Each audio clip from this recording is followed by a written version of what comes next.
Madhurag gold and diamonds, Madhurag building, Kannur road, Chakkarakkal. Anjarakandy higher secondary സ്കൂളിൽ പുതുതായി നിർമ്മിക്കപ്പെട്ട കാന്റീൻ ബ്ലോക്കിന്റെ ഉദ്ഘാടനം നടന്നു. കണ്ണൂർ ജില്ലാ പഞ്ചായത്ത് വൈസ് പ്രസിഡന്റ് ബിനോയ് കുര്യൻ ഉദ്ഘാടനം ചെയ്തു.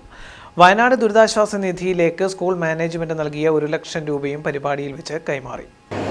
ഈ സ്കൂളിന്റെ മാനേജ്മെന്റ് കൃത്യമായ ലക്ഷ്യബോധത്തോടുകൂടി തങ്ങളുടെ വിദ്യാഭ്യാസ സ്ഥാപനത്തെ ഒരു മികവിന്റെ കേന്ദ്രമാക്കി മാറ്റാൻ ഏറ്റവും ആധുനികമായുള്ള സൗകര്യങ്ങളെല്ലാം ഈ വിദ്യാലയത്തിന് ഉറപ്പുവരുത്താൻ ദീർഘവശത്തോടുള്ള നിലപാടുകൾ സ്വീകരിച്ച് മുന്നോട്ടേക്ക് പോകുന്നതാണ് എനിക്ക് മനസ്സിലാക്കാൻ വേണ്ടി സാധിച്ചത്. ഇന്ന് രാവിലെയാണ് ഡോക്ടർ സുദാസൻ ഇങ്ങനൊരു ചടങ്ങിൽ പങ്കെടുക്കാൻ എന്നോട് പറഞ്ഞിട്ടുണ്ട്. അദ്ദേഹത്തിന് വളരെ പെട്ടെന്ന് അസൗകര്യം വന്നിട്ടുണ്ട്, ഒന്ന് സഹായിക്കുമെന്ന് ചോദിച്ചപ്പോൾ മറ്റൊന്നും ഇന്ന് സുദാസൻ പഠിപ്പുകളുടെ കണ്ണൂരിലൊരു യോഗം ഏതാണ്ട് ഈ സമയത്ത് 2 മണിക്ക് നടക്കേണ്ടതാണ്. അപ്പോൾ അതിൽ ആ പരിപാടി മാറ്റിയതുകൊണ്ട് സ്വാഭാവികമായിട്ടും എനിക്ക് ഈ സമയത്ത് വലിയ പരിപാടികളൊന്നും ഉണ്ടായിരുന്നു.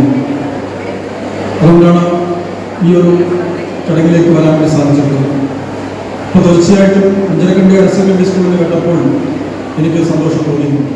കെട്ടിടം നിർമ്മിച്ച കരാറുകാരൻ എം സജീവനും നിർമ്മാണത്തിൽ മേൽനോട്ടം വഹിച്ച KPK ഗ്രൂപ്പിനും ഉപഹാരം നൽകി. അഞ്ചരക്കണ്ടി ഗ്രാമപഞ്ചായത്ത് പ്രസിഡന്റ് KP ലോഹിതാക്ഷൻ അധ്യക്ഷനായിരുന്നു. കണ്ണൂർ ജില്ലാ panchayat member Chandran Kallatt, Thalassery block panchayat member M Rameshan, PM Mohanan, Ancharakandy ഗ്രാമപഞ്ചായത്ത് ആരോഗ്യ വിദ്യാഭ്യാസ standing committee chairman K Anilkumar, Ancharakandy educational society president MV Devadas, Ancharakandy educational society secretary P Mukundan, K Baburaj, P Dasan master, T Prakashan master, P Ajayan, CP Anas master, PTA president MK Aneesh Kumar, mother PTA president Dhanyarajan, NV Valsan, MM Ajith Kumar, പ്രധാനാധ്യാപിക PV Jyothi എന്നിവർ സംസാരിച്ചു.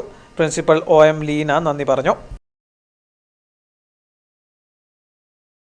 പവിത്ര gold diamonds, Pavithra building, Kannur road, Chakkarakal, Thalassery road, Mattannur.